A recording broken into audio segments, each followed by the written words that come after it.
Good day. So we're going over this Vedic Math Sutra by mere observation. This is how you can do these type of problems when you see these special cases involving certain type of numbers, that you can get your answer very fast than traditional methods. And I'm going to teach it to you kind of slow to learn, but once you kind of pick it up and learn how it's done, it'll increase your speed probably, I would say, at least 2 to 3 times as fast as using the conventional long division method.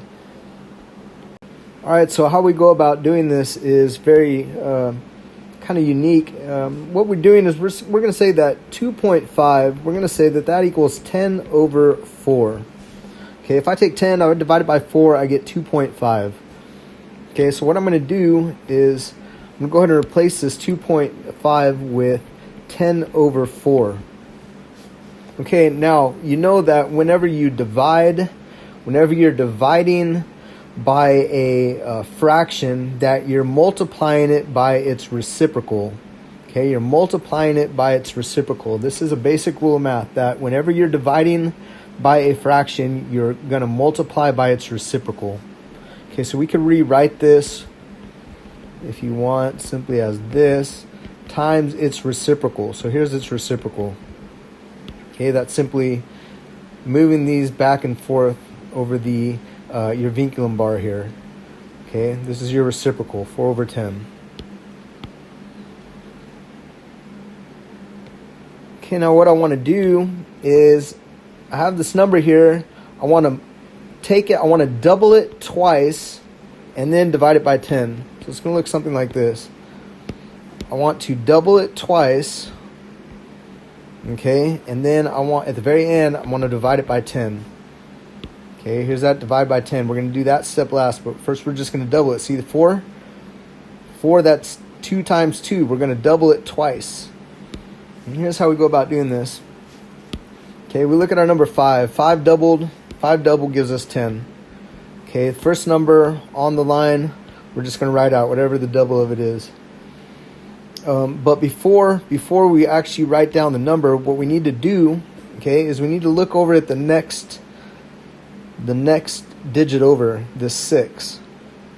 So I'm holding, basically what I'm doing is I'm holding this number 10 in my mind. Okay, but before I write it down, I need to look at the next digit over, and I have to ask myself, am I going to have a carry? The answer is yes, I'm going to have a carry, because 6 times 2 gives us 12. Okay, 6 times 2 gives us 12, so we need to carry that 1 over. So instead of writing 10, we're going to write 11. Okay, and inside our mind, we're going to hold this number 2. Okay, because we doubled the 6. So now this number 12, normally we're going to write it down here, but we need to ask ourselves, are we going to have a carry from this 8? Yes, we're going to have a carry, because 8 times 2 gives us 16. So instead of writing a 2, we're going to write the next number up. It gives us a 3. Now we're going to hold that 16 from the doubled 8 in our mind. Okay, now this 5. 5 double gives us 10. Are we going to have a carry? Yes, we're going to have a carry. So instead of writing 6, we're going to write the next number up, which is 7. Okay, and 5 doubled gives us 10. So we kind of have this 0. We have this 0 in our mind. And before we write the 0 in, we look at the next digit over. Is there going to be a carry? The answer is no, there's not going to be a carry, because 2 times 2 gives us 4. So we can go ahead and write that 0 in. 2 times 2 gives us 4. We look over the next digit. Do we need a carry? No, we don't. So we're just going to write a 4 and a 2. Okay, this is how you double. You use your mind. You kind of hold numbers in place in your mind before writing them down. So now let's double this number here.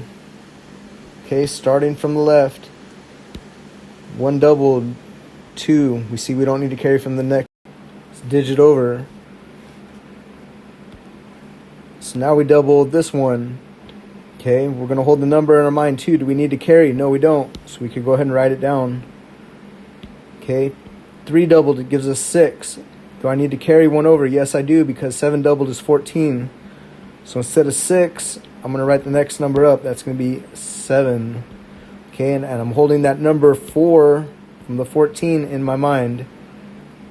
Okay, but before I write the 4 down, do I need to double 0? Is it going to have a carry? No, it's not. So I could write that 4 like this.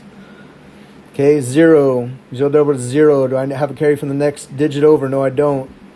Okay, 4. 4 doubled is 8. Do I have the next digit carry? No, I don't need to carry over. Okay, so this is how do you double these numbers.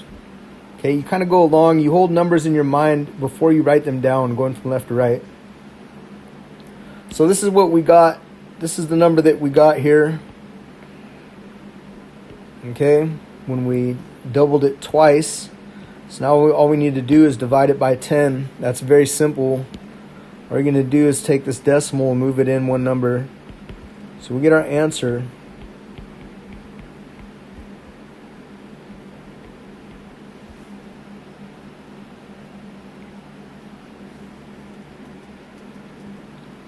Okay, I'll show you one more, and I'll try and explain this doubling concept a little better for you. Let's just do some doubling, I guess would probably be easy. So if we have something like this, okay, we want to double this number. That just means basically you're multiplying it by 2. Okay, so starting at the left, 2 doubled gives me 4. But I look at the next digit over, and I need to carry 1 over because 8 doubled gives me 16. Okay, so instead of writing a 4, I do the carry and write a 5. Okay, now I'm holding that number 16. I'm holding that in my mind. Okay, that's the 8 doubled. I'm holding this number 16 in my mind.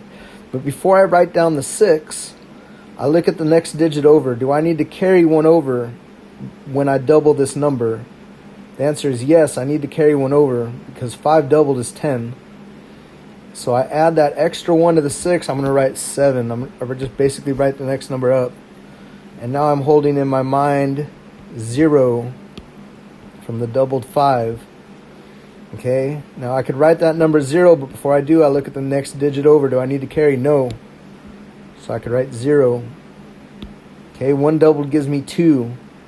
Okay, so I'm holding that number 2 in my mind.